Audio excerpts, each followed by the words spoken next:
Hey, let me just check. I don't know. I think I prefer my image in a round way. Is it how I changed this layout? I always wondered. Okay, doesn't matter. So, hey, welcome.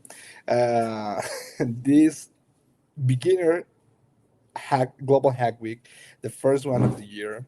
I'm so excited to be here once again because yesterday was my first session of the year.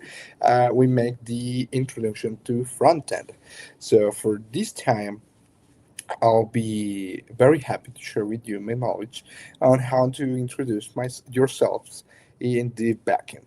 So, what's front end? What's backend? Alberto, what are you talking about? Who's Alberto? Well, I'm Alberto. I'm your Major League Hacking coach from Mexico, and I'm so happy to be here once again. We have a comment from U16666666. Hello. So I think my mic works just fine. My video seems to be working fine. So let's start. I'll start sharing my screen. Please let me know if there's a problem during this stream, or if you have any question, just drop it on the comments.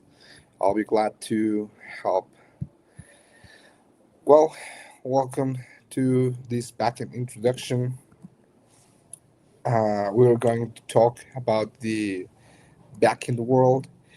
Let's check the agenda, right? What's backend development? Difference between backend and frontend. If you didn't watch yesterday's stream, don't worry, you can always watch the recording. Uh, Pay attention to this, but after that, feel free to go to GHW.mlh.io so you can watch the agenda and you find a link to our YouTube channel to watch all the recordings from previous streams.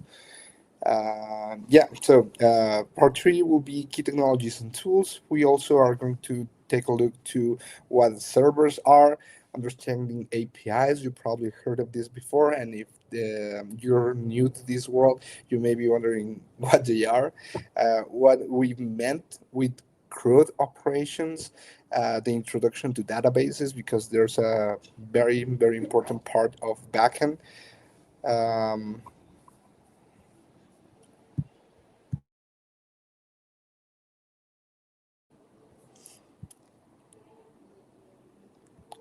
Sorry, I was distracted. Building our simple backend application, some resources, and a Q&A session, right? So, as you may see, this is a very huge agenda. So, let's try to do our best to explain all of this and also to take the moment in every single part to actually understand it. Backend developer, same as front end, we talked yesterday, are very, very huge parts. I they are very huge universes, worlds, but indeed there are just small parts of the whole programming slash coding world. To tell the truth, it's immense. I mean, it's very huge. All the things we can do with the code, and there are. I always make this metaphor about the coding world, for example, being the universe.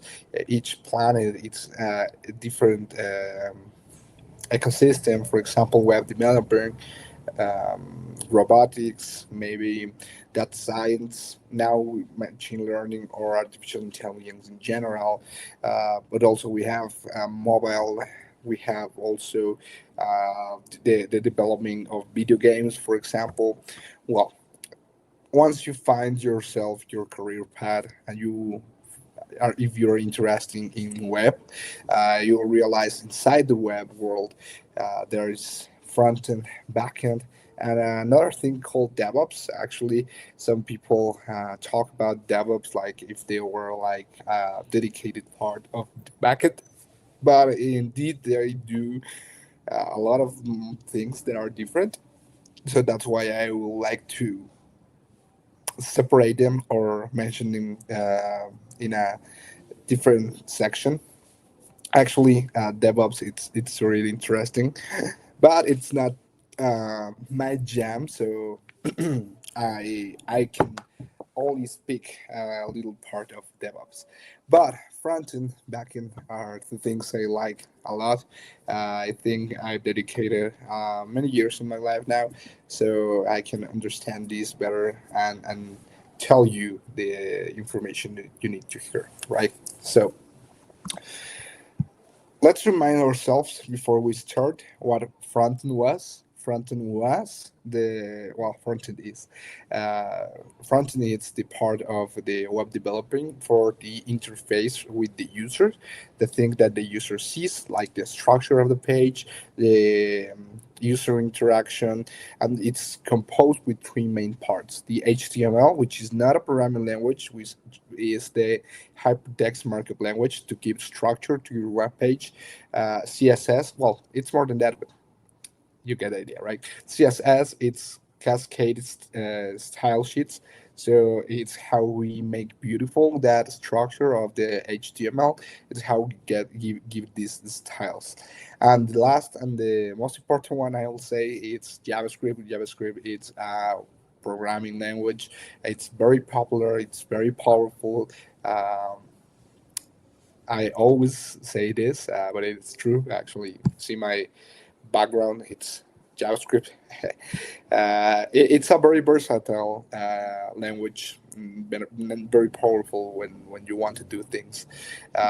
Jokes apart, I always say every every assignment, every need has a specific tool. But again, JavaScript it's a very versatile tool, so we can tackle a lot of problems with that. And well, that's the reminder for yesterday's session. Let's start for today's backend. If frontend is the interface and the contact with the user, backend it's the server side that manages the logic and it's the architecture, the structure of our business logic in web developing, right? So their responsibilities can be told. It's like handle this business logic, managing the databases, and processing request and response. So this is like the API we were mentioning, and we will discuss. The example is that the user authentication and data storage and retrieval. Let's expand it. Let's expand, sorry, this example with the difference between backend and frontend. Again, we mentioned what frontend is and how it's built for, and the communication between these two is very important because that's how web pages are built, right? So in this example, I mentioned the front end.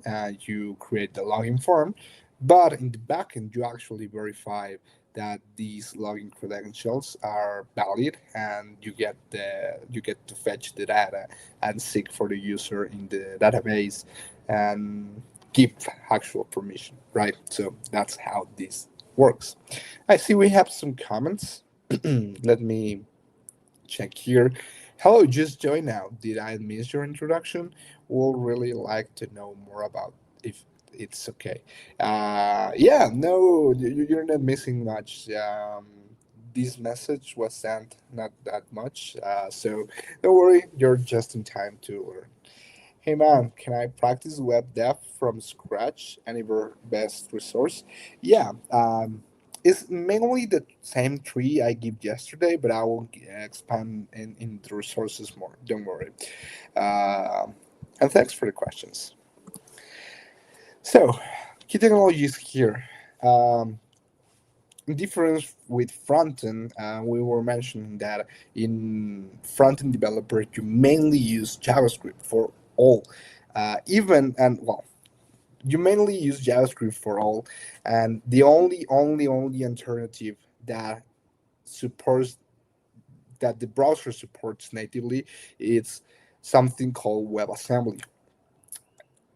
And um, hey, sorry, but where can we find the agenda and recorded videos again? Yeah, don't worry.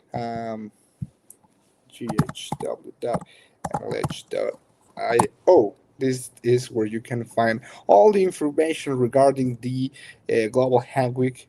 We have the challenge, the schedule, swag, facts, sponsors, and in this part here, want to see more? Check out the YouTube from past streams. So let me share these two with you,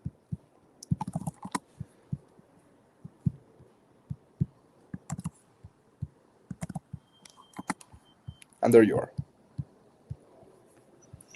Nice. Yeah, well, I was mentioning that in difference with JavaScript, sorry, with frontend only supports JavaScript, and the only alternative is web assembly, which is not easy. It's a very low language level. That's why it's called assembly. Well, for the backend, that's not the case. In backend, you can do many other more. JavaScript, Python, Java, or PHP. And in the parentheses, there are some of the frameworks that are more popular for doing this. With JavaScript, we use Node.js. Node.js, it's not indeed a framework. JavaScript always is a special case. I'm not sure for Java and PHP, but I think they can be categorized as frameworks: Java, Spring, PHP, Laravel. For Python, Django, and Flask, yeah, I'm sure there are frameworks, right? So databases, from the databases, we can use relational as MySQL, Postgres, or NoSQL, not relational, like MongoDB, Redis, and many others, right? These are just examples. One of the tools we mentioned for yesterday for frontend was the um, in the browser we have something called the developer console. So we can inspect the elements on the DOM. We have a console. We have the booger. We have uh, the how it's called this the memory, the network activity, all of the stuff we need to work in the browser, right?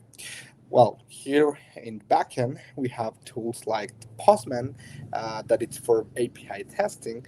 There are more, like for example for API testing. There's another one I remember. It's, if I remember well, sorry, the name it's Insomnia or something like that.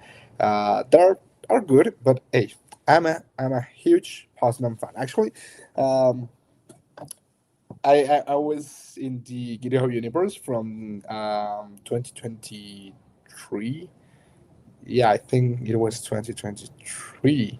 Well, time flies, and I get to talk with the Postman team, and they give me these rubber duck because they realized I was a really huge Postman fan, and a T-shirt. But the T-shirt it's not here in my desk. Uh, but yeah, Postman for API testing, it's amazing.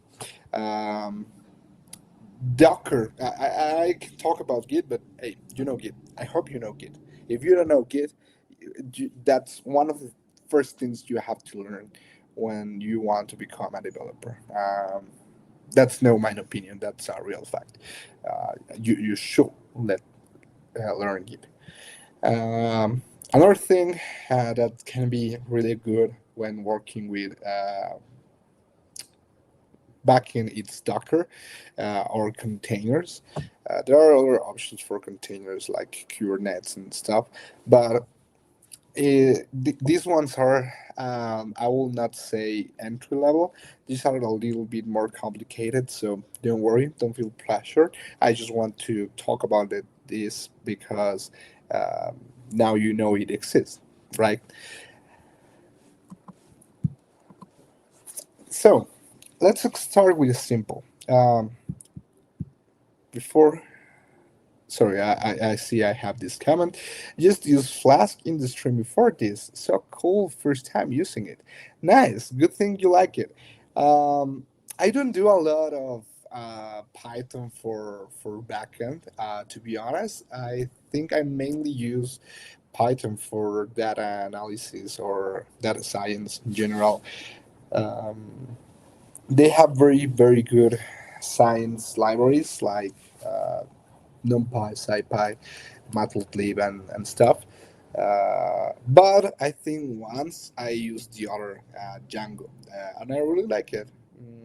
I think it was interesting, but I feel it like too much rules. Didn't feel like Python indeed. It was kind of a weird sensation, and I don't know. Maybe I try a Flask later. Hey, can you provide these lights? Sure. Um, I can just share this.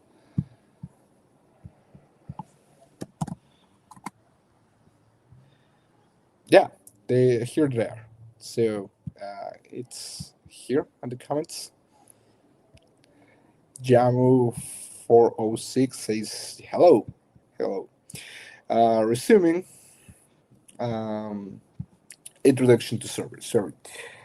So I know a server can sound like a very huge world. It's very threatening, oh, I upload the server, or I put the server to run. But what does that actually mean? It only means that you turn on a computer and you put your code to work on it. A server, it's simply just a computer that it's not yours, not your personal computer, but it is a computer. For example, when they talk about cloud, they just talking about computers connecting to internet that runs the project, and that's all. You can use cloud services as GCP, Azure, IBM, uh, AWS, whatever you name it. And what they do is they charge you to use a computer in a data center. That's all. That's a server. Can you use your own computer as a server? Yeah, you can. But then you will have to be aware of and responsible of having this computer with the proper and right conditions all the time in order to have your page up. What happens if the light to go out where you are? Then you lost your connection. Your app lost connections.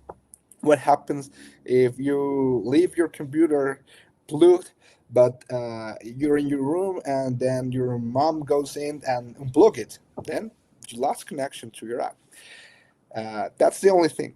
Uh, but yeah, the answer is yes. You can use your own computer as the server. Well, in this server, you run your application, your backend application, and some of these popular frameworks we were talking about are for JavaScript. Again, it's not that simple. Node, it's not the framework.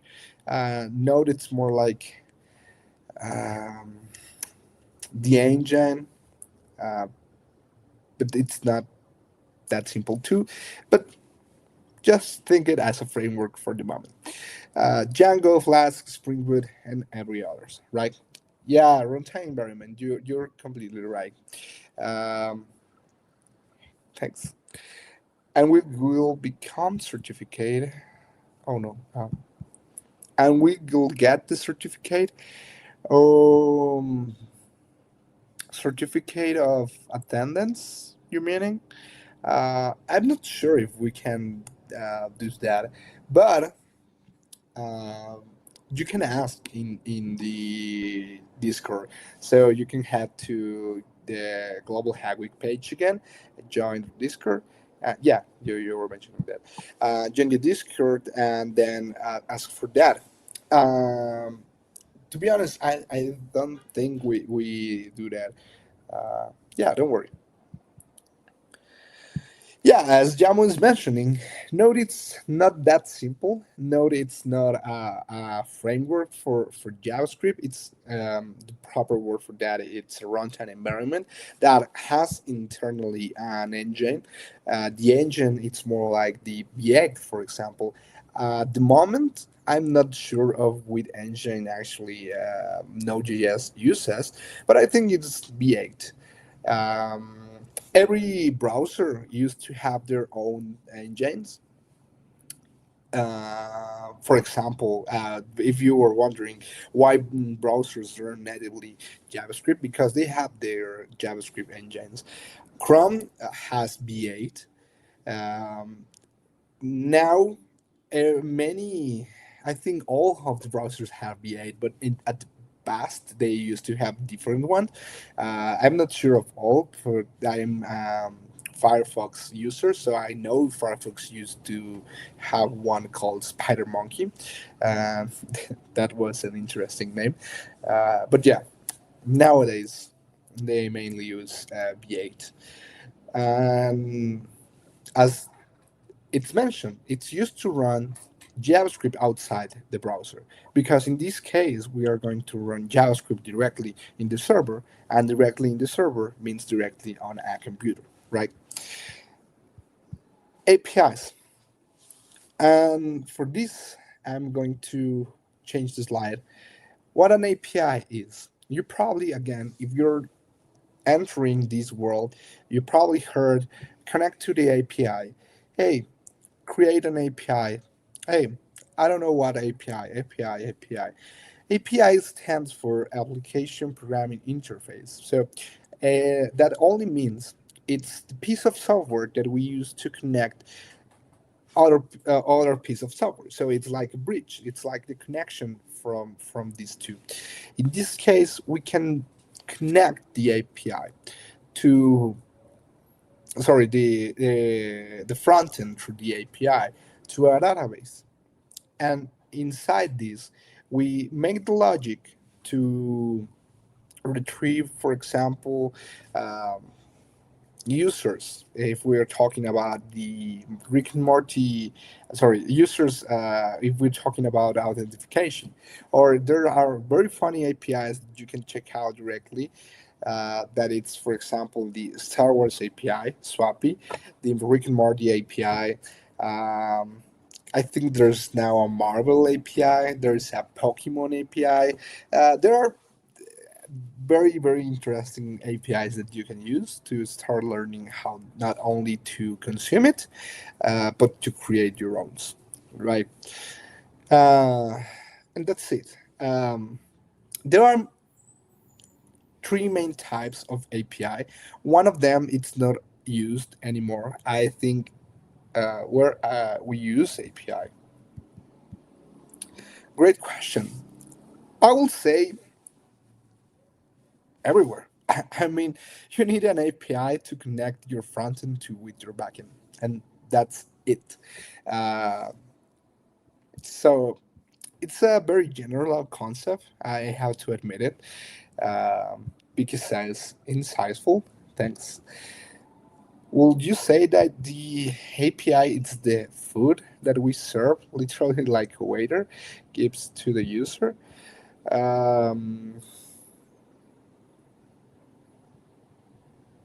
No, actually, I will say in your metaphor that the API it's indeed the waiter.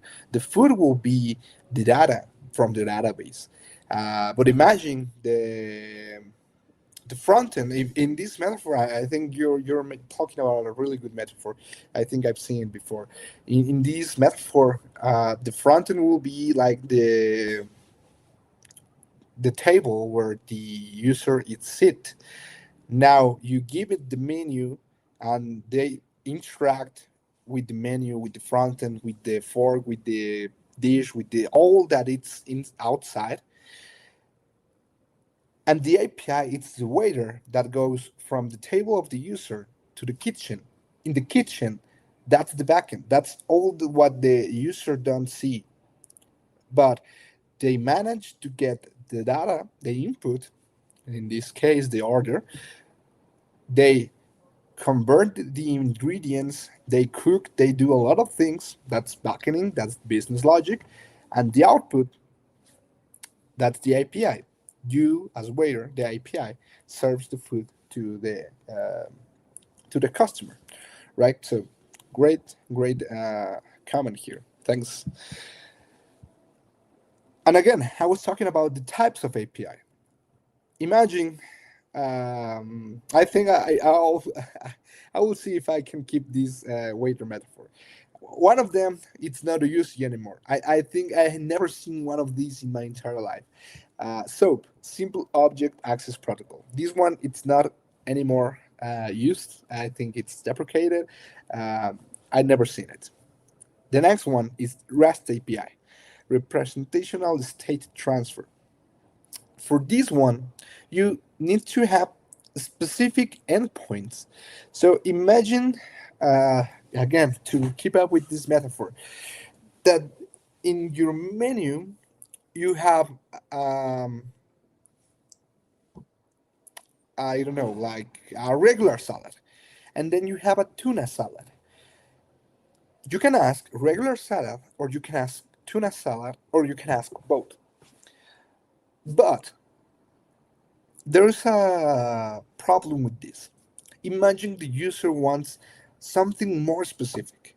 The user says, okay, if the regular salad has, I don't know, lettuce and tomato, and the tuna salad has tuna, of course, and some other thing, I don't know, maybe pasta, the customer wants a new salad that's not in the menu that contains some of these ingredients.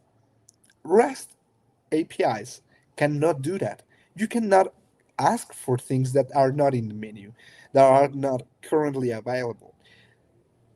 What you can do is, upon this request, the API, the customer can say, I cannot bring this to you, but I can take that, and if they talk like in the restaurant in the future, they can add that to the menu, adding a new endpoint. This is how we call the request links for these APIs. And then maybe in the future, we can add that. Well, SOAP was the first one. REST API appeared to overlap the problems with SOAP. And now there's a new one, a third one, that I hope we start seeing more often. The real truth is that REST API still is the main used one, the most popular one at the moment, and the one you will see probably for many other years. But they have problems, as I mentioned. GraphQL has these problems solved.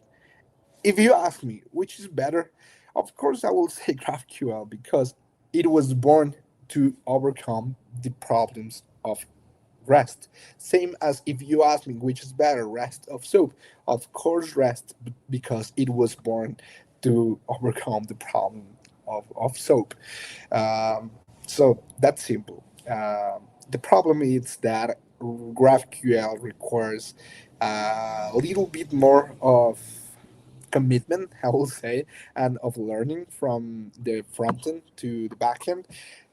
It's more flexible. I think it's more powerful, and I try it and I love it.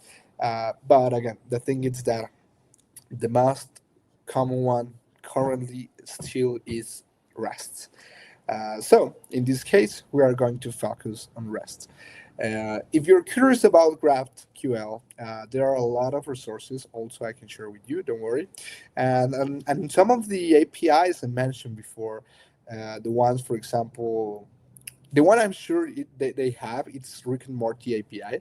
Rick and Morty API has a GraphQL interface, so you can check that out. I can open that so I can share the link.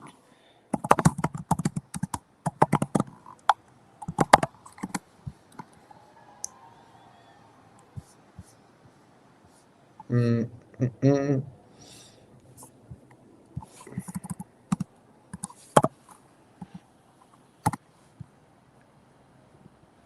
Here it is, the Rick and Morty API. And you will see here about in docs They have the REST and the GraphQL. So for the GraphQL, you will see you make queries, and here we even have docs about if you're new to GraphQL. They have learning stuff. So come check this out. It's really cool. Let me share this with you.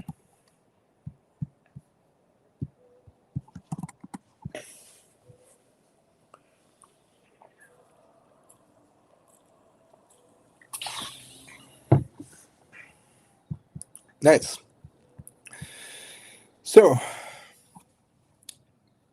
returning to what we were saying, currently the one that it's worth to learn. For example, I will tell you, don't learn soap. Don't worry, you will use it. It's not common. I mean, again, I haven't even seen a soap architecture or a soap use of APIs in my entire life. Uh, REST API, it's the one that continues with SOAP legacy. GraphQL is the new one, and I hope one day it will be the king. But nowadays, it's still worth learning REST. So we will do it. Features of REST API is that we use the HTTP methods of get, post, put, and delete. Get, it's for getting information. Post, it's for creating new data. Put, it's for updating it, and delete, it's for removing it. So this brings us to something called the CRUD operations. These CRUD operations, it's just that we mentioned of the post, put, get, delete, and everything, but with the change of the idea, because the previous ones was HTTP methods. In CRUD, we make operations to our data. Here, we are new data. For example, because I mentioned this as example, because this is not the only way we can do it, with the post request. We retrieve the data with the example get request. We update and modify existing data with put or patch. Those can be done. And we remove or delete the item with delete request. Example of this. Let's create with post with a new task. We are going to take our project for yesterday. We built the front end, but now we need a backend, right? And we are going to um, okay, here I mentioned tasks, but we are going to add messages for our message board, right?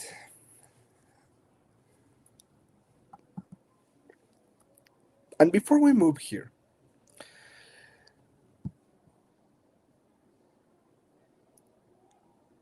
is there any standard for the data we're going to manage? Yes, the answer is yes. Since we're working mainly, even if you're doing Python or Java or PHP, since we're working also with JavaScript rules. And yeah, you're right, Jamo. We have the JavaScript object notation. And if you're not familiar with this, let's take a look to the Rick and Morty API again.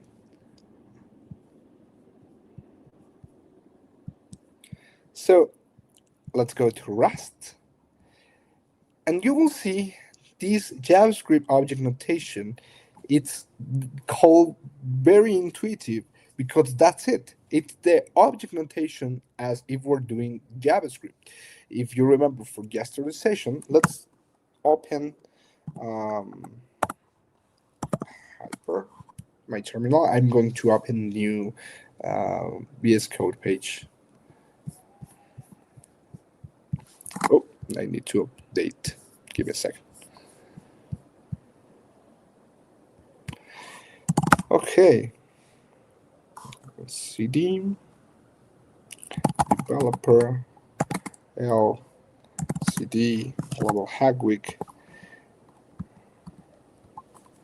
beginners l code. Nice. And this goes here so you can see it. Okay, this is what we were working yesterday. Um, I have this image folder. Let me create another folder called source. Um, no, how can I call this?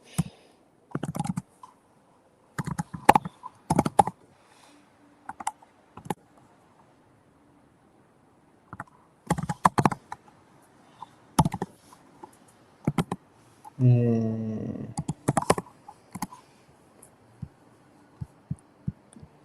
a new folder called the public because it's going to be the one that's go outside. And here we are going to put this tree, and outside let's add a file that is going to be our server.js.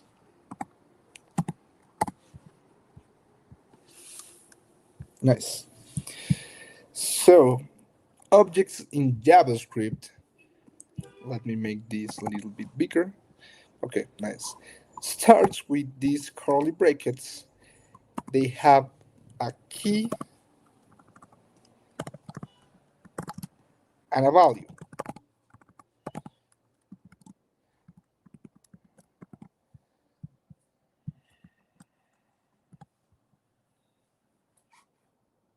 Right? So this is how a object looks like.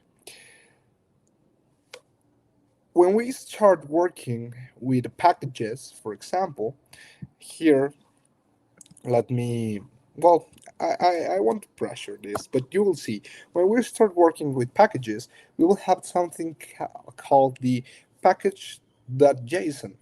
That .json file, yes, that's the JSON the JavaScript, sorry, object notation. That's all. That's how we manage to communicate these information. That's the main thing here, and they looks same as this: curly brackets, the key, and the value. So what we can do, we can do a get to Rick and Morty API / characters. Would you like me to do that? How we can do this?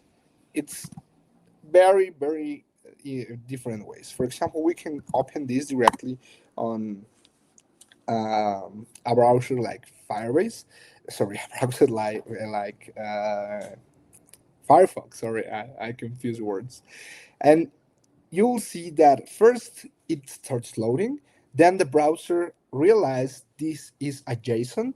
So the developer tools of Firebase opens this JSON formatter, and we can collapse the keys, the main two keys, and start exploring other ones. Because here, the key, the value of this key can be another key. So imagine another object, sorry, not another key. So the value of this key, it's another object. This key can have another object, and this key can have another object. So same as this help us collapse this. So very similar thing it's happening here. So we have at the root level the information and results. The information is telling us that we have 826 characters, 42 pages, and the next page, this is something, a technique called pagination, because showing directly the 826, it's kind of a problem. But you will see that 826 divided by 42, we have somehow 20 characters per page. So in the results, this should be a list of 20 elements.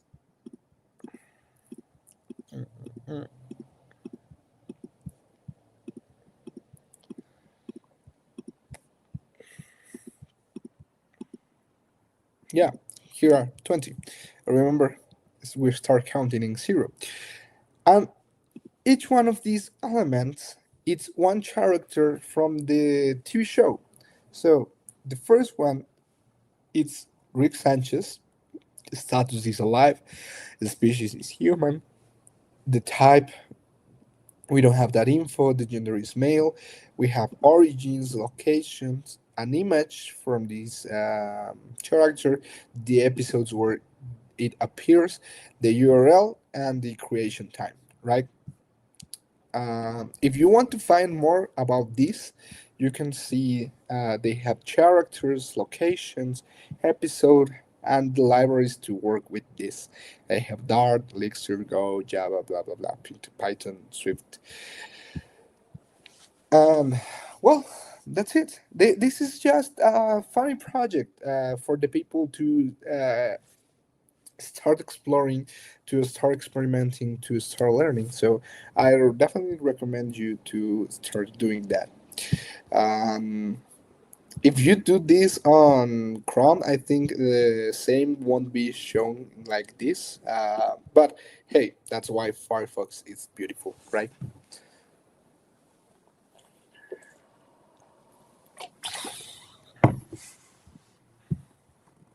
So now, all of this, as I was saying, lives in a database. Well, that will be the best practice. Actually, this could live in many different places, in static files, in like txt or next yeah, in a JSON file, XML file, CSV file, or things like that. But the truth is that that's not the best practice. What's the difference then between a simple cold folder of the server containing the info and an actual database? Um, the database has an engine and it's built for performing optimization queries and retrieve your information on time. And yeah, it's more about the performance and the speedness of this, right? So database can simply be named as an organized collection of data, but I would say it is a little bit more. It's complicated piece of software that actually not only stores the data, but it's storing it's a little bit part of that. The database knows where your data is, knows how to get it, and if you're doing things correctly, you should be getting your information, your data very, very fast. There are different types of data, and there are very different types of databases for that. And for depending of the use case, you will be wanting to use some different databases. And I'm not talking just about relational or not relational, which are NoSQL. But for example, Redis, it's a really small database. No, I'm not talking about Redis. Oh my god, I think I'm forgetting the name. MySQL? No. Oh my god, I forgot. I think it's time. Yeah, I think it was Redis. Well, the thing is, there's one that it's specifically liked, and I mean does each company has its own database like Notion database? No. I will finish what I was saying, then I will reply to your question. Yeah, what I was saying it's that there's a specific database. I think yeah, it was Redis. That it's very very liked, so you can run this on your own server. And for other databases, since they are huge and since they're query engines are like more heavy. They recommend dedicated databases, so you can do that. Um, for example, Mongo. Mongo, you can run your own server of Mongo, but also there is the Mongo Atlas service that is serverless service. And again, I want to clarify something. Serverless doesn't mean they don't have server. Serverless means that you don't have to worry about the server because you just hit two buttons and then you have your instance of Mongo up and running and you can connect directly and you won't have to worry about a thing. But what's happening in the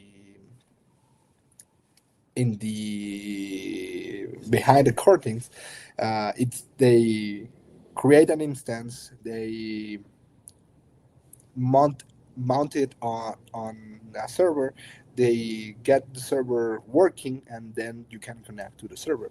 So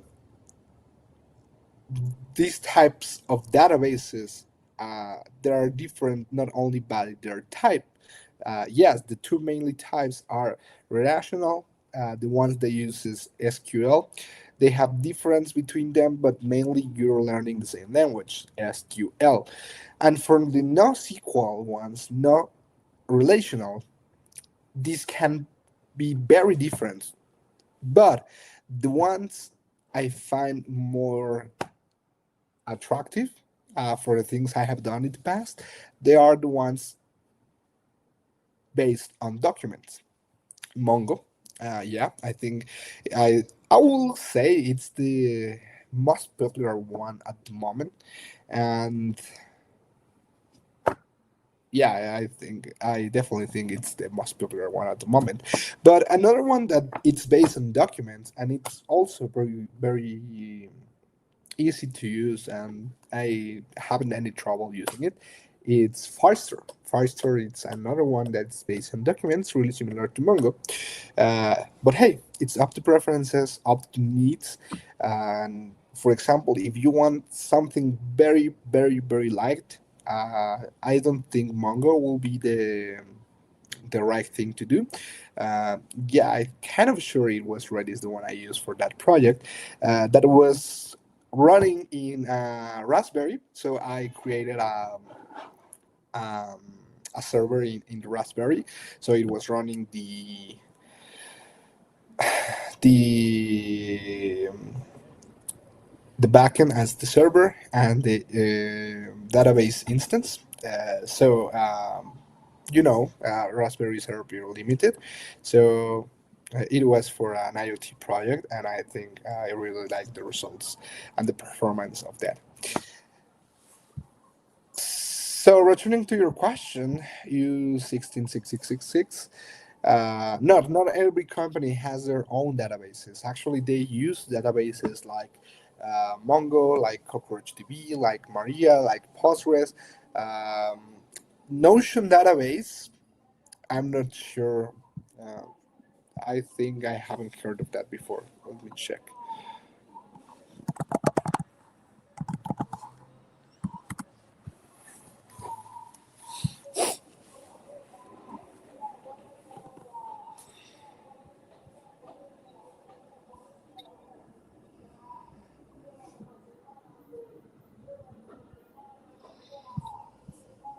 Hmm, interesting.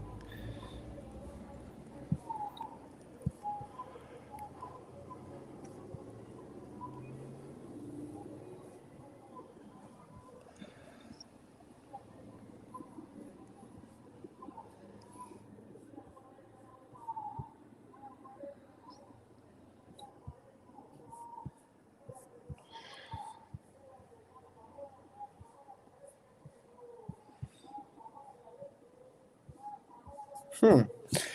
I don't know. I'm not sure. This doesn't look like programming database. I think they're talking about a concept of database and taking it to uh, like Google Drive. Like I think that's what they wanted to do. I will have to watch video to be Um, yeah, yeah. I enter manually the information. I don't think that unless this is a graphic client for the database, this is not indeed a database. They just call that a database. Um, so I think they are mainly exposing a client to an actual database. I don't think this is an actual database, but I will have to check it. But what I see here doesn't sound like it. Yeah, it sounds more like storing, like a different way of having files and stuff. Yeah, more like Google Drive and things like that. Uh, so let's run our simple backend. You know, the goal is to create our REST API for our message board app. Let's run the thing we have in the past. This is the HTML. Let's reveal in Finder and let's open this. So this is our front end, or the thing what we built in here. Oh, something it's failing because we move the image. This is in the previous folder, and now we reload. Yeah, nice. So this is what we built, our message board, and if we hit something here, it's add to the list. But once we refresh this no longer exists. Of course, because we're not storing this anywhere. We just are writing that directly on the DOM. Um, let's create the API for storing this, and let's create the server, because as you may see, this is not a URL, and this is not being deployed, or this that does not live in internet. This is just a file under my computer. So let's do both of that. First, let's create this node project by installing Express.js. For this is the actual framework we're going to use for creating this. And then we are going to connect to a database. We are going to use Mongo, but you can use whatever you want. And we are going to create the CRUD for that route. Nice. Let's do that.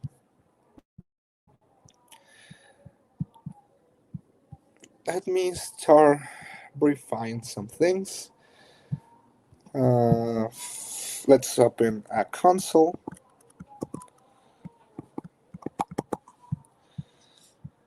And here in the project, we can npm install.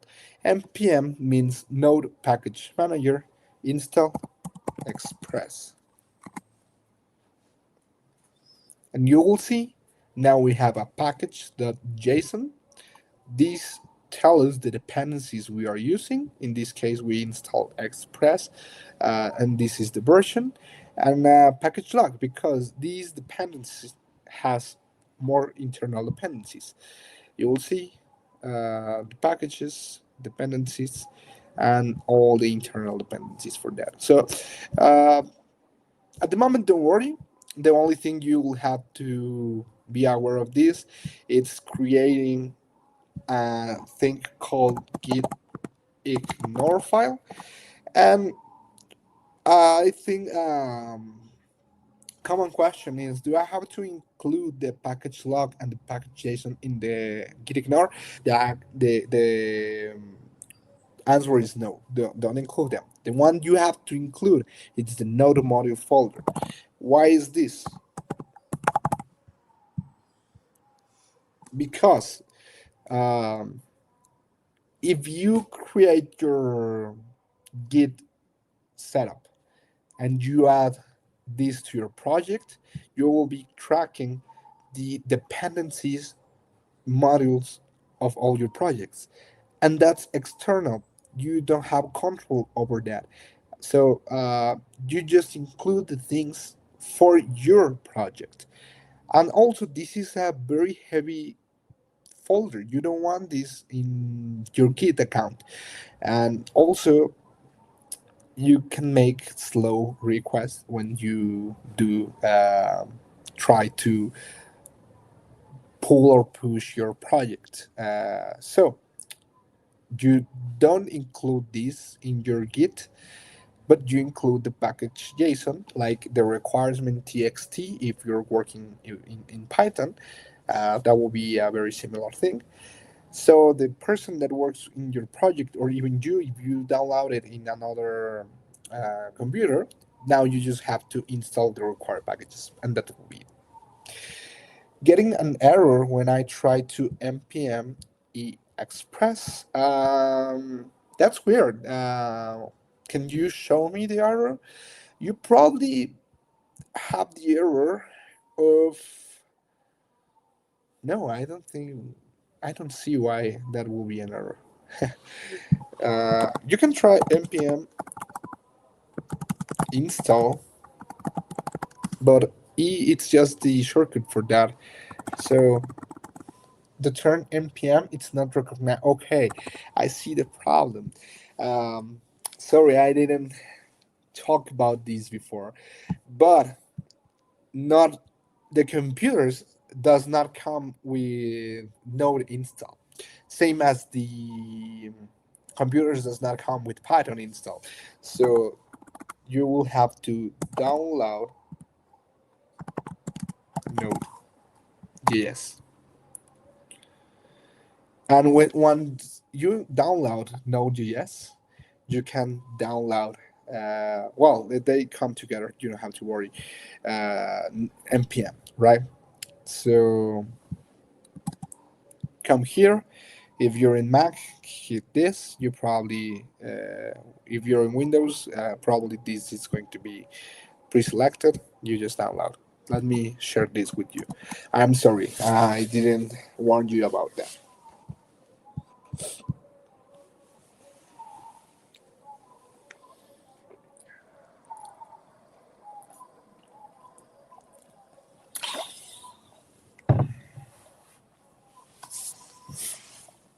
Let's let's return then.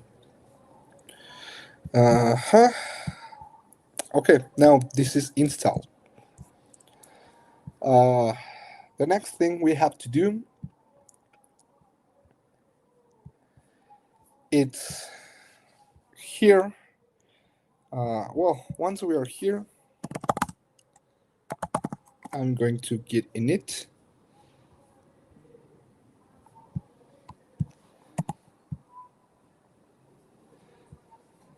Nice. So these all are new.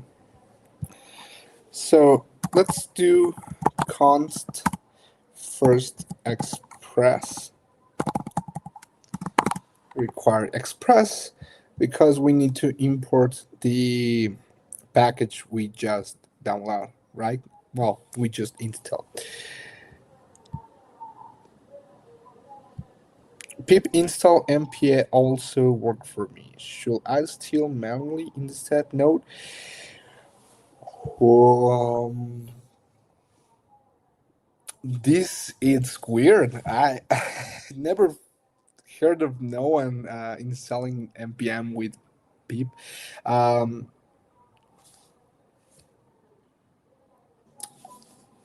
in programming, you will get familiar with the package managers. For example, if you come from Linux or any other, well, yeah, with Linux, any distribution, you have no, you have package managers, right? Um, well, Node has one, npm, and Python has pip. So I kind of feel weird that you can install npm um, with pip, but do something just to test. Open a terminal, and in your terminal, if you can run here as me,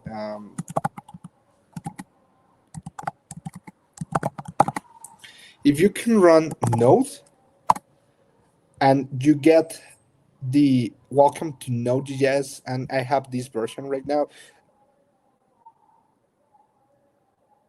I installed Node.js and the npm express did not work. Check this again. Try just writing Node in your terminal. If you get here, you have correctly installed Node. You can exit, hitting dot exit, or yeah, dot exit. Another way, it's Node young version and npm // version. You see, these two has to be the outputs. That didn't work. Yeah, I, I kind of feel that it was going to happen because you probably installed something different, probably a different package for Python called npm. But what you want, it's the Node package manager. So yeah, come here, download, and that's all. You won't have to worry. And for you 16666 that you mentioned, you install Node and npm didn't work.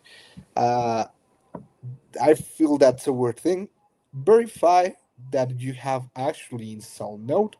And another thing, try to restart the terminal because sometimes it needs to refresh. Um, but hey, don't worry. I will continue writing code, but I give you time. We can resolve this. So I was talking about this. We need to require the package we just created, and creating a server with Express is just as easy to say const app equal Express, and we call the function. Call the function in JavaScript. It's done by the um, parentheses. I downloaded Node. I typed Node in my terminal, and I got an error message.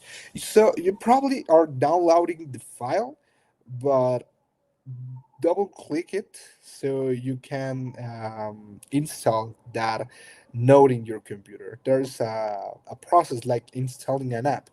Uh, yeah, that will be the process. Make sure of doing that.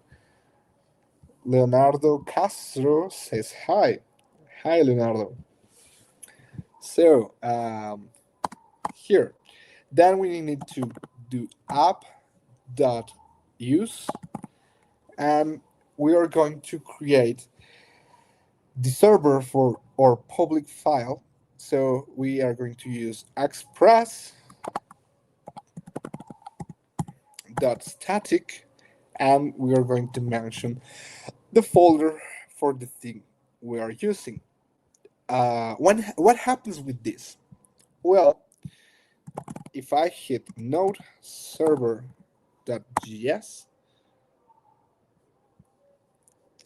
okay, missing a thing. I'm sorry. Um, I forgot to actually. Okay, we are listening for the static file, but we haven't create the server. So app.listen to the port we want. In this case, let's do 300, and at the console log, it's listening on port 300, right? So that's all the thing we want to do at the moment. And now let's node server.js. Express is an incredible tool. When used correctly, it speeds up the process. I cannot agree more. I like a lot of Express. I think it's a little simple. Um, okay, what I'm doing wrong. Oh, yeah, I'm forgetting this. It's a little simple. For example, where I work, we use a framework called Nest. Um, and I think it's a little bit more robust. It's more complicated, yes, but it has some features that helps increase the productivity once you get the idea, and also the performance. It's incredible. Um, but yeah, for this for these starting projects, Express, it's really nice. So now we have our server listening on port 300. Let's open now our browser and let's create localhost to the port 300. And what do we have? We have our page, not the file we just were talking about. No, we actually have this on a local host. What does that mean? With just this simple file, with just this simple configuration, we manage to get our server up and running. So we now can post this to how to say this, to a server that it's not on my computer but on a web server, and that will be it. It will be exposed to the entire world. I was going to say internet, but yeah, it's the same. How do you write the tag arrow? You're meaning this one? This is a font. I'm using a font that it's called Firacode. So when you do things like equal and together, the font combines them, for example. And same if I do something like this, the arrow, when I delete the space that separates them, the font takes it as if it was just one, but it's just like sweet for the eye. Actually, these are two different. It's the equal and the what's the name of this? Um, pointy bracket, something like that. I don't know, but yeah, it's a font I use, and I have this installed in my computer. The name it's Firacode. If you want to add this to your configuration, just do Fira code font,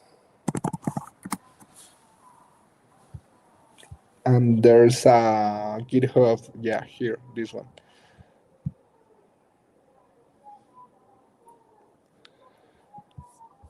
This is the instructions for this. So you have things like this. So same. If I do equal and sorry, exclamation and equal, if I delete the space here, the font tells me this is the like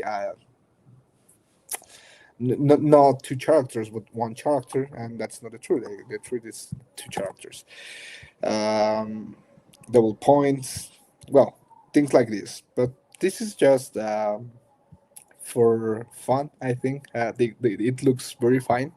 uh, this is not the only font. I think there are many other fonts that do this and even more. For example, here, this is what this this do.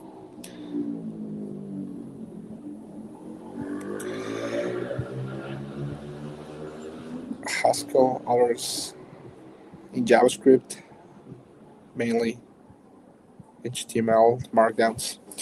Um, yeah, so here's the link for the Firacode font.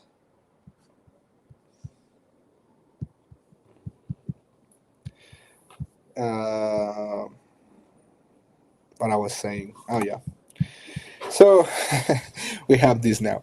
Um, let's do more things. One of the things I wanted to do is to create a script in the package JSON for not doing the node server here, but we are going to add two things. One, it's a name, The name it's going to be my personal website. Uh, this is going to be version 1. The description is going to be this, and the main it's going to be server, not index. Also, we are going to add script, and script it's going to give node server yes, and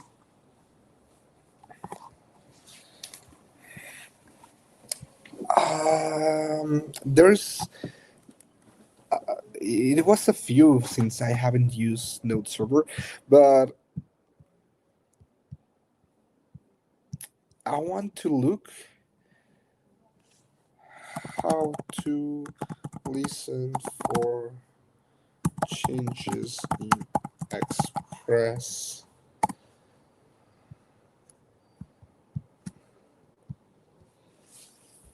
That's a question because we used to do no demon. Oh no, this is not what I was talking about. This talks about. Okay, maybe the better thing I will do is express documentation.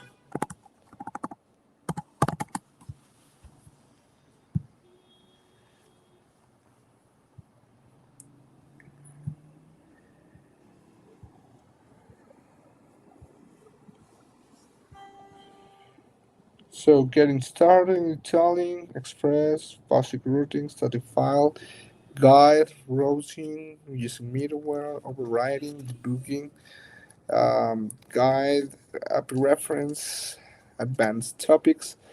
Which version do I have? Okay, 4.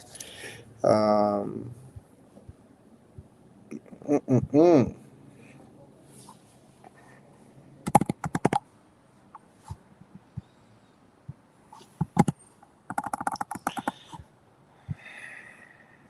Oh, maybe no. This is not from Express. This is Node. Yes, listen for changes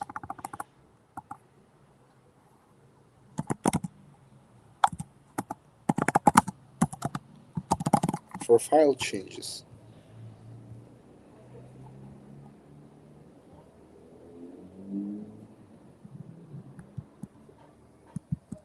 Okay, let's see. Mhm.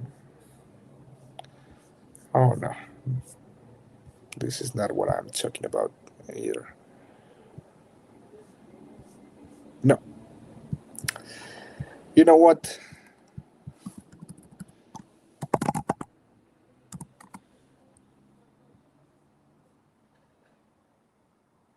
Directly no demon.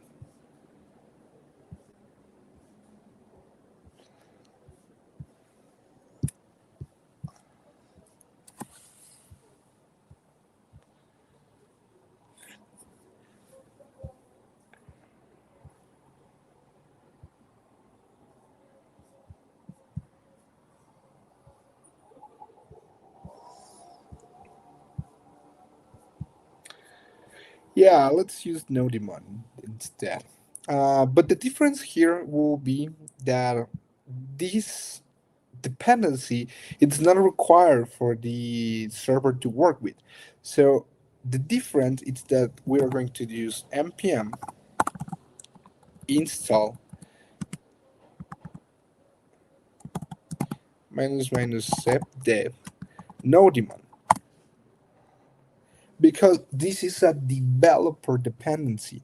This dependency only help us as developers, but for production, for a real application to work, this does not require um, no daemon to work. So let's do something that it's called dep no daemon server. So now we have these two scripts. The thing we need to do, string does not match with the pattern.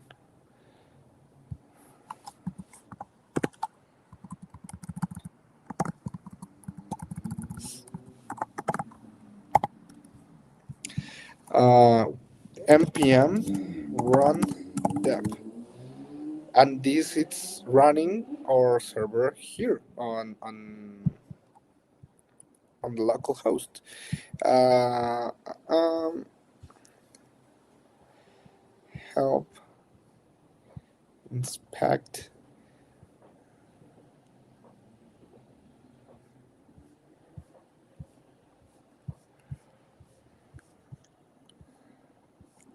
There's a flag for opening this.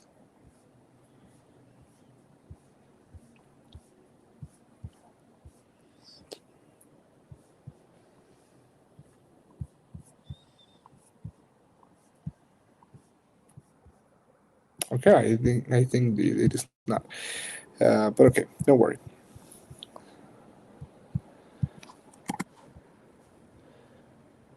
Okay, Alberto personal page.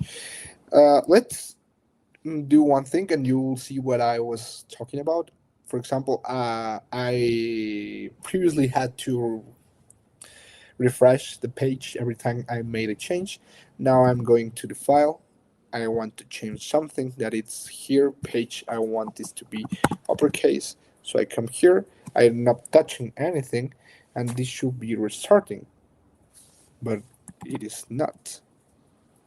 What happened? Okay. Maybe I'm doing something wrong. To restart at any time, enter RS. Watching paths extension. Oh, maybe yeah. Um, Maybe this is something more for the server, and it does not refresh statics. Ah, that's a shame. But okay, don't worry. I just want to do one more change. Okay, I'm going to hide this. Uh, Server is still there. Don't worry. I just hide it. Message list, message section. We have peace. I'm going to style message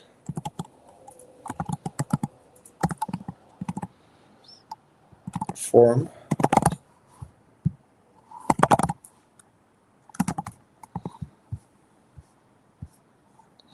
and I'm going to style message list.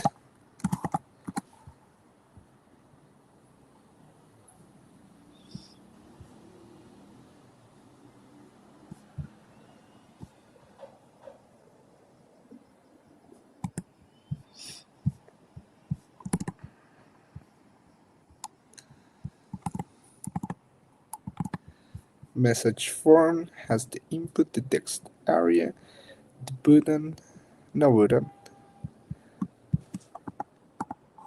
no text area. Message form, message text. In our JavaScript file, I think I'm not including these concepts. Message that input value if message stream const list item, create list item, text contact. This will be then no message info, but LE.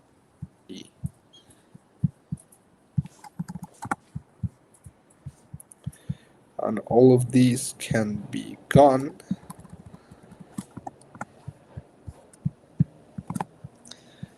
And let's refresh this then.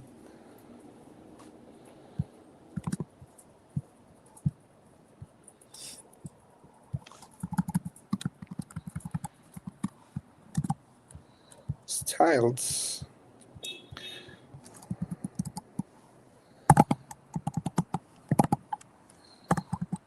Message input.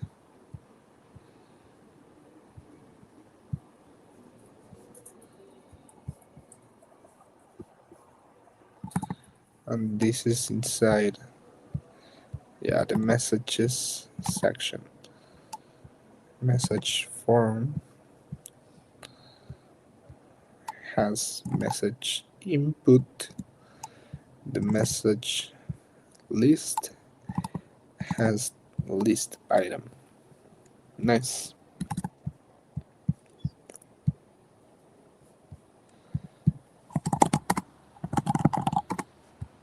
Okay. Um,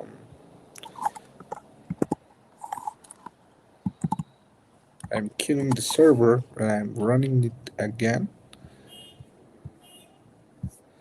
And I'm going to open a new local host.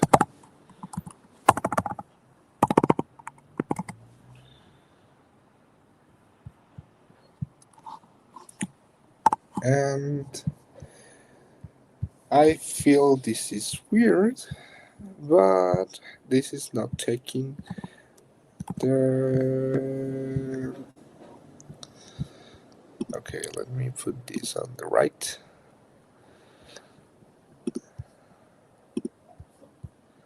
Section form. Yeah, it's not taking the styles. Message form. Oh, yeah, I think I messed up. This is not. These are not classes, these are IDs, of course. Message form, message input, message list, list item. So inside all of that. Yeah, makes sense now. Yeah, sure.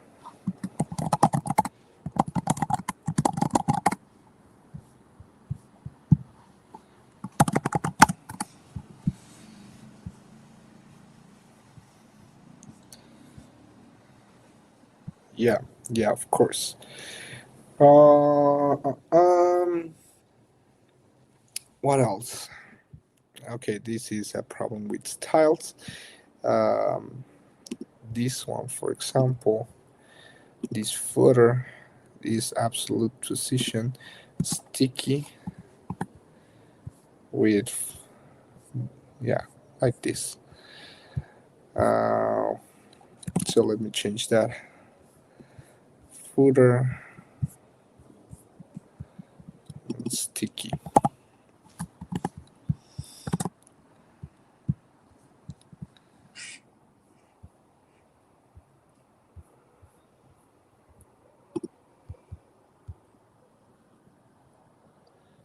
Um,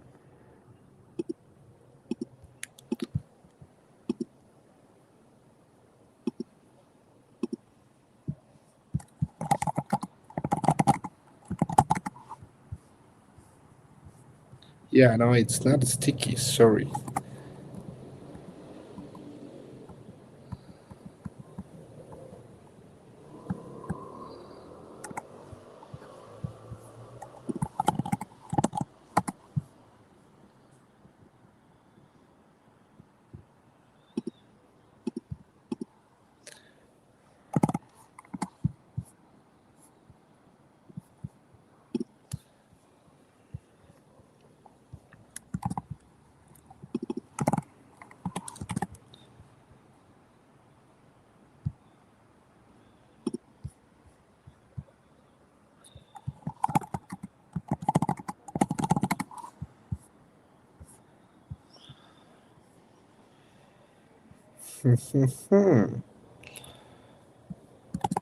Okay. Um, let's correct that. Before we continue,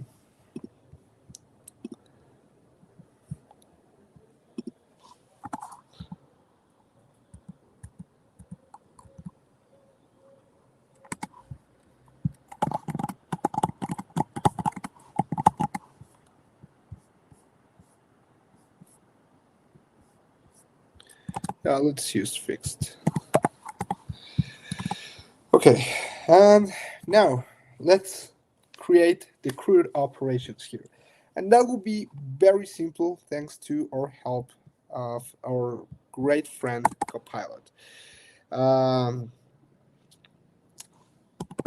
app dot get.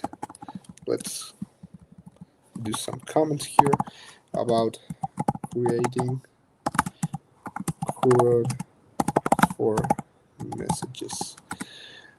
App dot get messages request response rest and send get request to homepage. We are going to app dot post messages send messages post app dot put these messages and app dot delete the message slash id.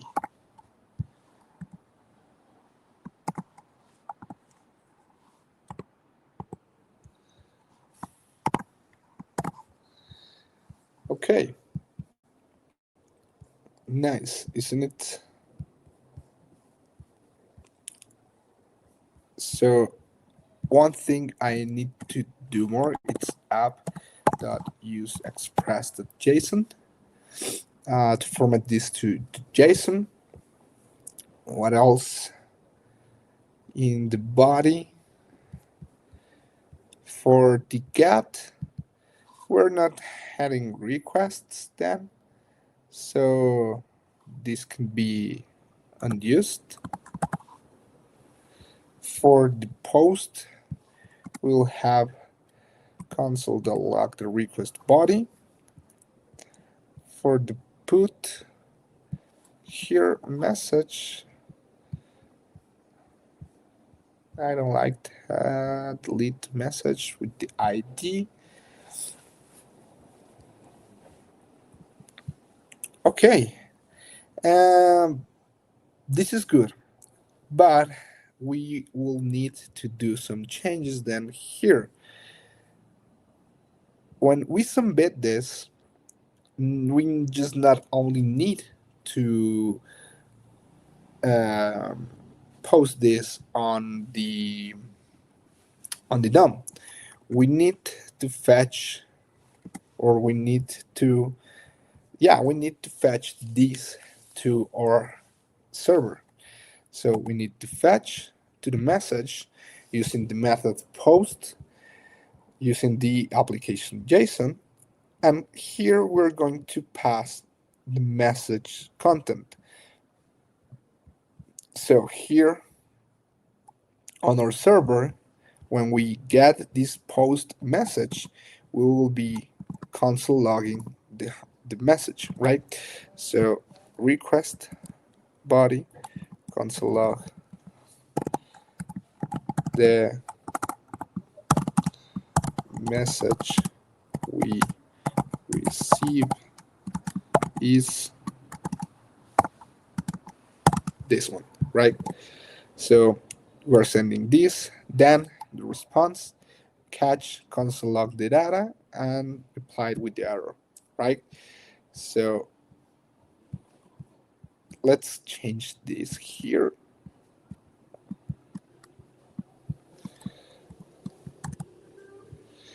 And let's do a modification here also.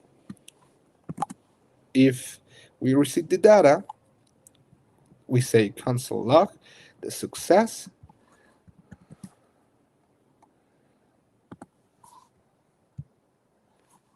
and we add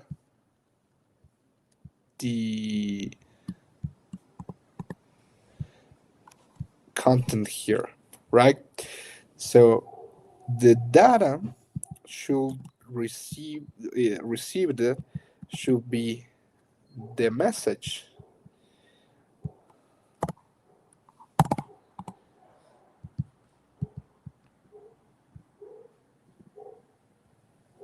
And we set the input value again to 0.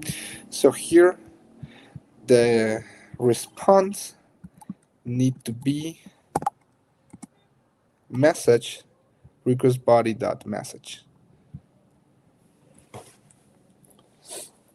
Okay, let's try to test this. Let's refresh. Huh, I don't see no demon. It's working, but don't worry. Let's inspect the network this time. Let's clear all of this, and let's do new test message, and we're going to hit it and see how this time here.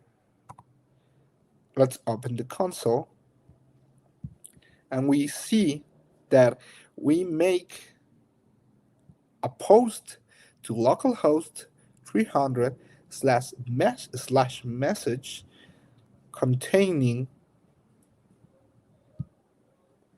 the message, new test message, which is the text, and the response of this, it's the message, new test message. So we're sending this to our server and we're receiving it so we can print it now here on the message board. Our success message tell us the object has the message new test message. And here's the same on the console of the server, because remember now we are talking about here my computer, the console here of VS Code, it's the server, and this is the client, this is the console of the front end. This is why we're doing a console log here with the message we receive is. So the message we receive is message new test message, and here the console log says success and the data. So success and the data, it's an object containing message that new test message.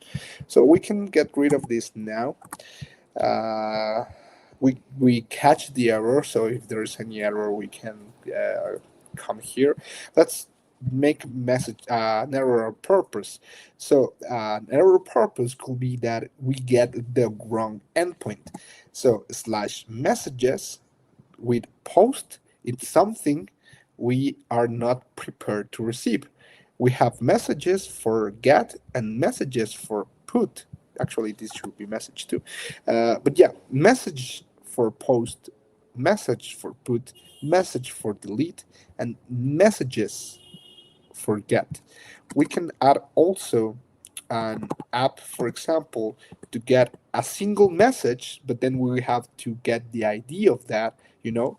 And to explain further, this is what we were talking about with the example of REST versus GraphQL, about if the customer wants something that it's not on the menu. This is the menu. And if we asked for something that it's not on it, like here, and we come here, refresh, and say new test 2, and enter, this is going to give us an error because we cannot pass the messages. This is the good old famous 404 message. Not found. It does not exist. Sir, we are sorry. We don't have that on our menu. So here we have the error, and we are showing it here. We catch that error and we console log that error, console log the error here. It's this syntax error, JSON.parse unexpected character at line 1, column 1. And well, that's because we don't have that. So let's correct, let's do the right thing, but it's this. And let's do another thing that it's okay if we refresh, even if we send this, but if we refresh, this gets deleted because again we are not saving this anywhere yet. So we were talking about this beautiful thing called Mongo Atlas.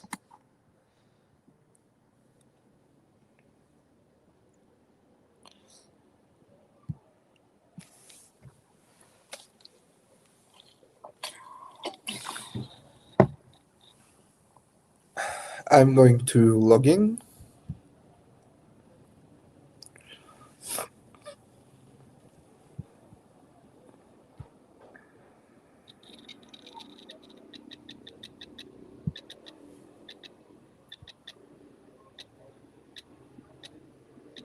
I think I had some tests before.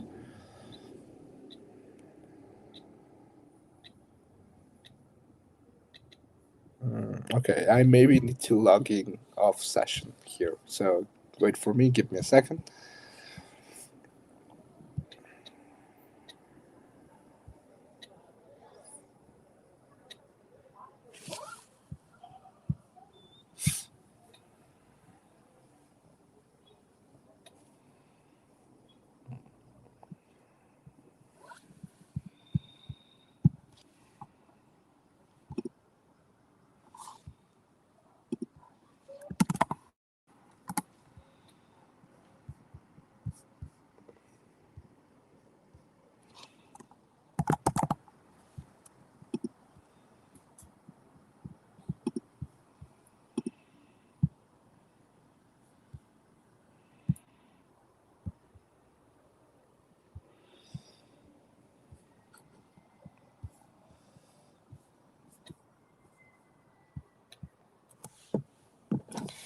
Okay, too many security levels. I think I appreciate that, but give me a second.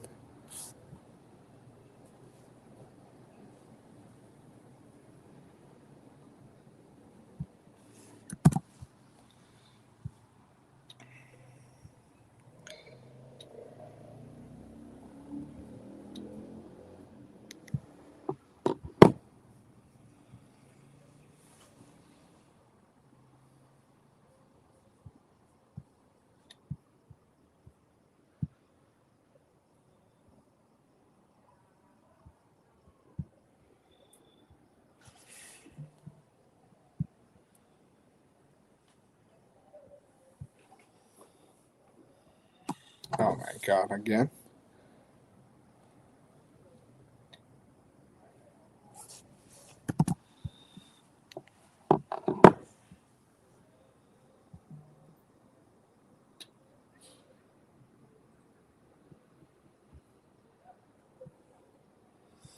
Okay, now we managed to be here.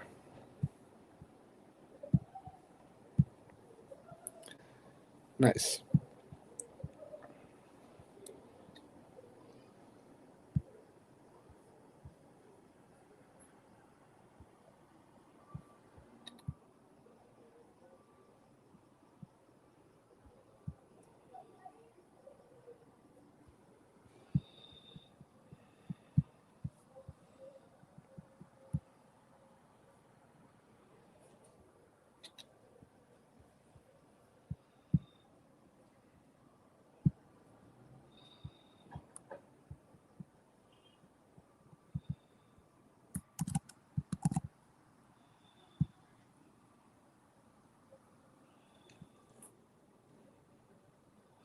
Okay, I was doing one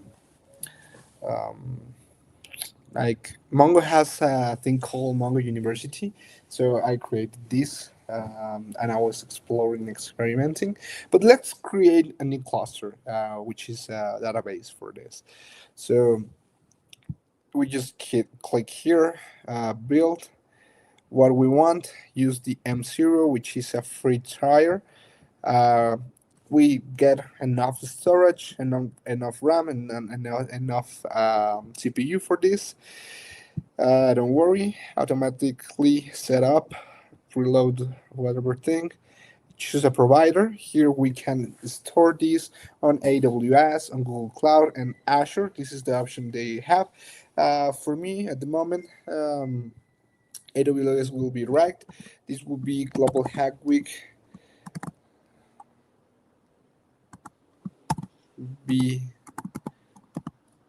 Beginners,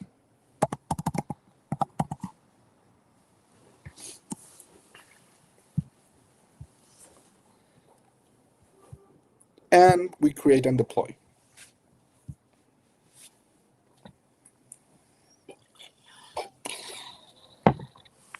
This is being created. Now, this tells us that the current IP address is not added, so I won't be able to connect. We just simply add the current IP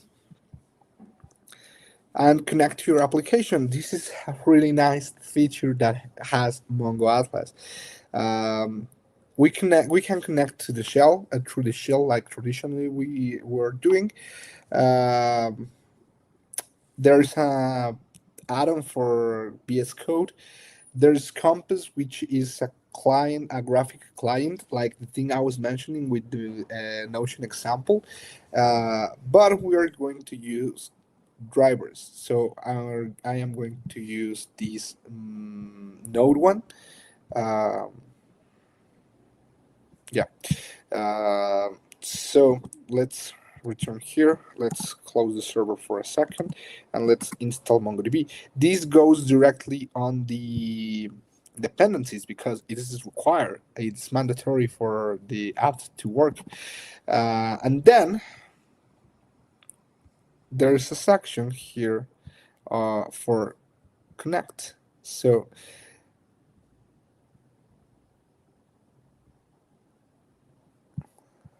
we are still on the deployment. Let's mark this as done and we can return later.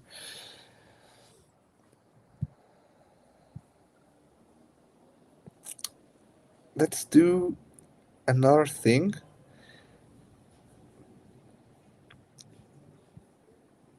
Network access.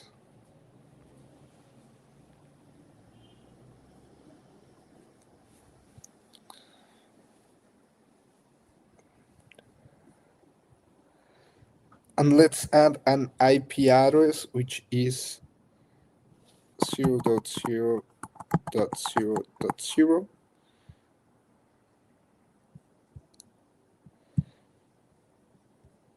And we can confirm. So since this is just for testing, I'm going to add this address and we're doing that now so we can see how cluster is going. Okay, it's still being created. Meanwhile, what else we can do? Let's check here what we are adding since we need to add a way to modify these elements. So probably a better approach will be to say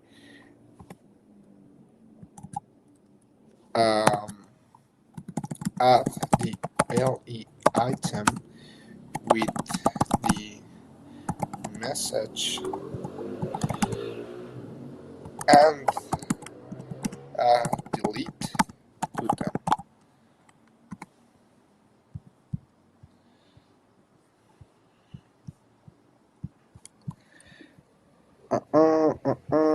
Delete button, content delete, remove child, message button list,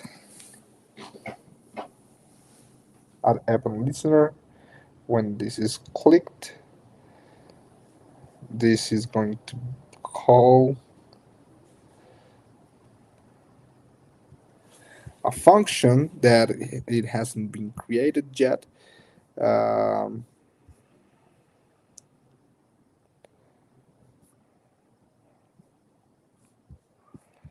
but it's going to be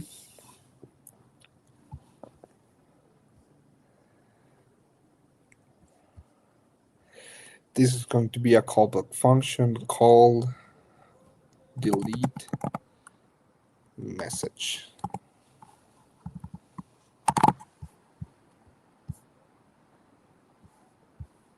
And this is going to contain data.id.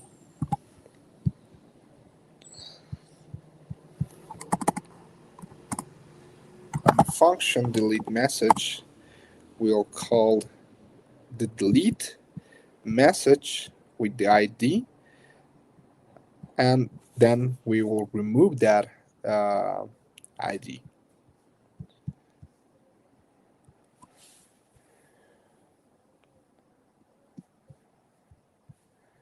right.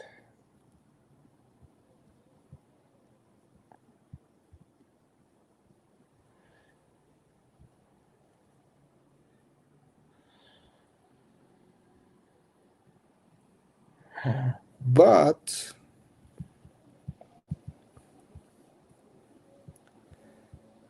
I see a fail in the logic here, that it's that we are going to need uh, to remove this element by ID should be attached to this.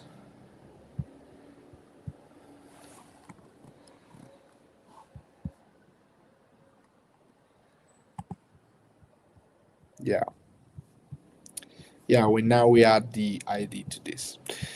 Perfect. So let's see how Mongo it's doing. Perfect. So now we can connect through the drivers, and for this, yeah,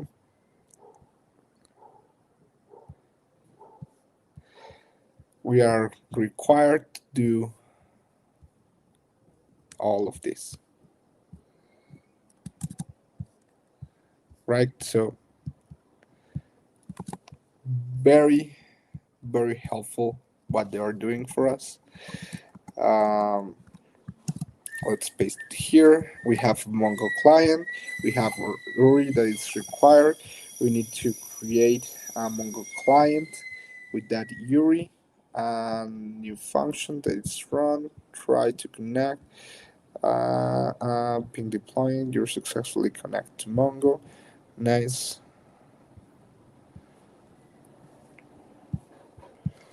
And now we need to add this message to a new Mongo document.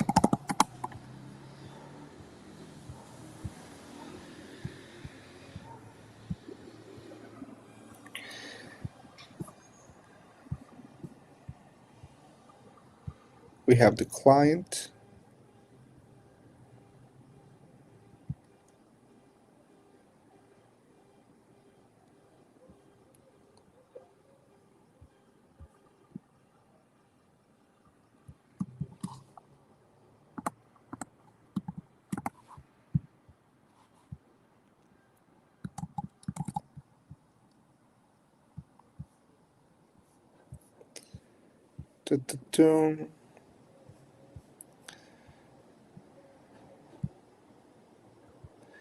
The name of the database we mentioned here was Global Hack Week Beginners.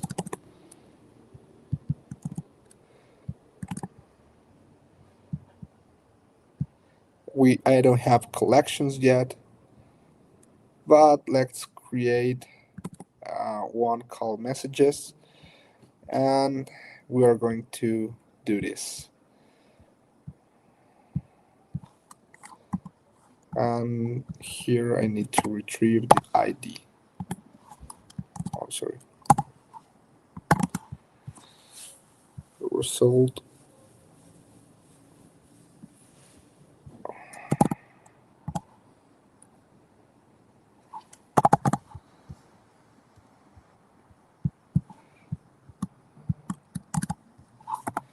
In the then, I send the message back. Result dot insert ID. Nice. Let's npm run dep to see if this works fine. Okay, we have an error. That out.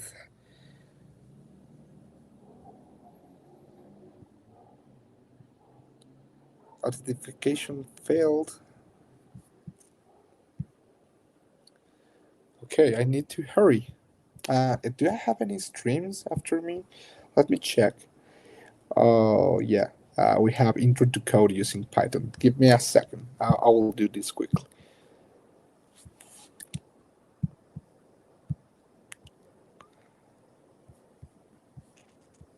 hmm Okay, to the cluster, we have our connection established. No. Yeah, because we probably are still missing the database access.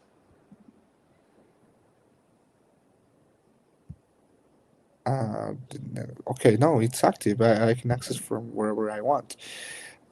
Then my database user. Yeah, I'm need to change this. Add a new database user. Let's call this admin, and let's call this admin.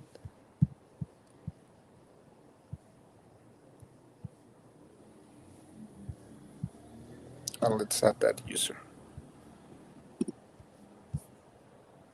You just choose at least one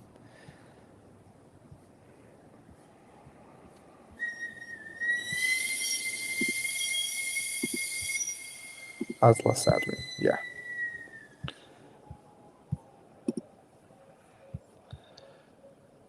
Okay, now this is admin. This is admin.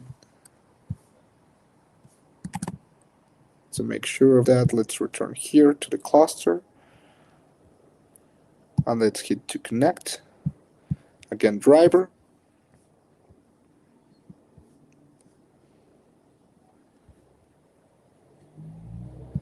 Okay, yeah. Now we can come here again, return. Oh, uh, no error this time. Pinged your deployment, you're successfully connected to Mongo. Now here, let's close, let's refresh. Let's say, hey, this goes to DB.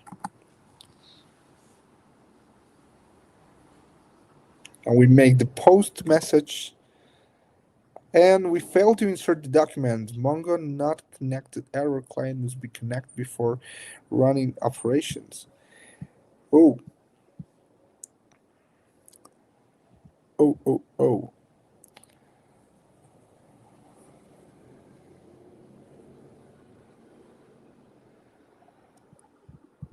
Okay, client.connect. Maybe I need to close this, and here client.connect, and now we can do that. And we refresh, and we say here post. Okay, inserted. Now we can come here to our database. We check the cluster. We browse for collections. We should have one called messages, and the messages we have, it's hey, this go to DB, and that's it. So we build our backend really simple, really fast, and we do it almost in time. We checked what backend is. So finally, I don't have time. I'm so sorry for Q&A, but hey, if you have any questions, please just post it on DevFoes, and on DevFoes, on Discord, and I'll be around to solve any questions you may have. I hope you like this introduction to backend. I try to cover as much as I want.